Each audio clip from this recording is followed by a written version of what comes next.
Hi guys, happy last day of 2020, finally. So today I'm making crackers with you. I want to give you this recipe because not everyone has sourdough starter, which is usually what I use for my crackers. And this very basic recipe is fantastic. We eat it for breakfast every day.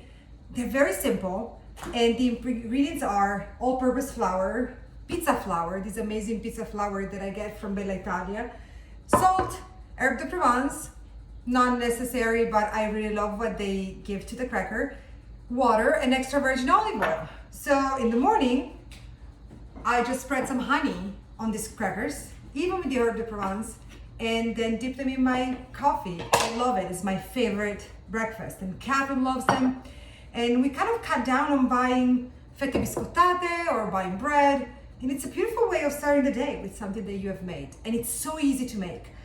So first step, we're adding 250 grams of flour. I like to add 200 of the all-purpose.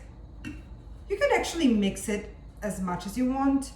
I'm gonna do 180, and I'm gonna do 70 of these durum wheat pizza flour. That what it does, it's this beautiful yellow flour. It gives a beautiful crust.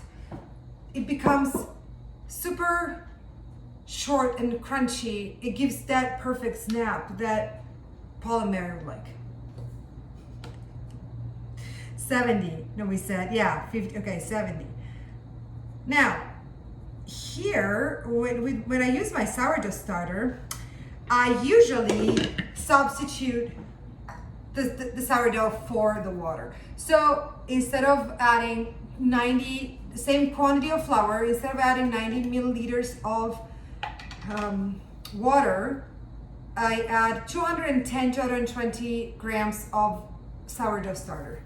I'm just gonna put a tiny bit of this herb de Provence. I love there's the rosemary and the lavender. Gives a beautiful flavor, and with the honey, when you spread the honey on it, they are just unbelievably good. You won't buy crackers again, I promise you.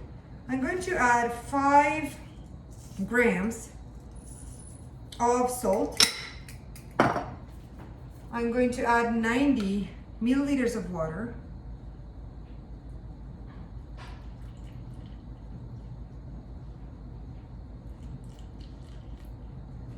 And then I'm going to add 30 milliliters of extra virgin olive oil.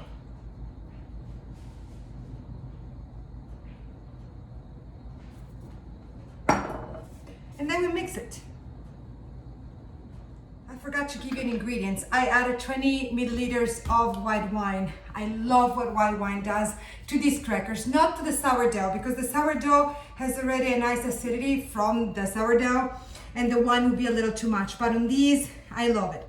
What I also did here, and it's something that I would suggest doing, when you are kneading the dough, it doesn't really need much kneading, but when you're kneading the dough, oh, there's something flying. We want something soft, absolutely not sticky, but not too, you need to roll this.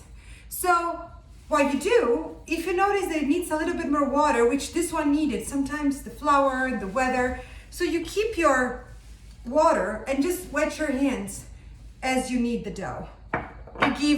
It adds that much moist that you need without making these a soggy dough. Also, I added 5 more milliliters of extra virgin olive oil this time. I think he needed it. And now I'm going to wrap this in a plastic wrap, and I'm just gonna let it rest for 15 minutes in the fridge. This dough can be in the fridge for 24 hours, so you can use it tomorrow. But I'm gonna make it now because I need it for breakfast. Okay, so guys, this dough has been resting in the fridge for like 15 minutes. Now, the shaping of it, it's really up to you. Now, I wanna give a little piece to Catherine. Catherine is making her own crackers. Catherine is right here. You wanna say hi, guys? Hi, guys. So, you can shape these beautifully, like Paul Hollywood would want you to. I make these on a daily basis, and we basically eat them all for breakfast the following day, so I'm not usually that fancy. So you roll the dough as thin as you can, just a few millimeters. We want this very thin because they're crackers, okay? I want it So thin too. I'll show you I want it thin too. what thinness we I want. want it thin too. So this is a very elastic dough. This is not thin enough, but what I usually do, and I'm telling you this because I know that we don't always have the time to do things like they do in the shows, and I want this to be real. So who cares if the shape is not great? Believe me, these crackers are to die for. So what I do... I want to do the diaper too. Okay. So I usually then end up rolling the single piece because it's much easier to make very thin. And what I do, this is the thinness I want. Very thin. And I bake this. So I'm gonna do the same for the entire dough. Okay guys, so these are my crackers. Can you help Puncture them. Wait a second. Look. This is my Puncture them so they don't bubble up. Madelone. And then we're going to break these, of course, once they're cooked. It just makes it so much easier to bake on a daily basis if you don't, do all things precise. And they are just so fantastic. Let's call them freeform. Freeform crackers. I'm gonna call this cracker a freeform. Okay, so these are gonna go in the oven at 400 for usually 15-20 minutes. But you see when they're nice and golden brown. In the tiny oven. In the tiny oven, yes. And then it's gonna explode 10 crackers.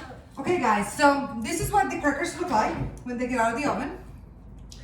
And what I do usually, you don't have to, but I do.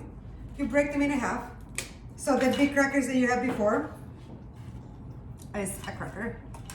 And you can just eat it like this.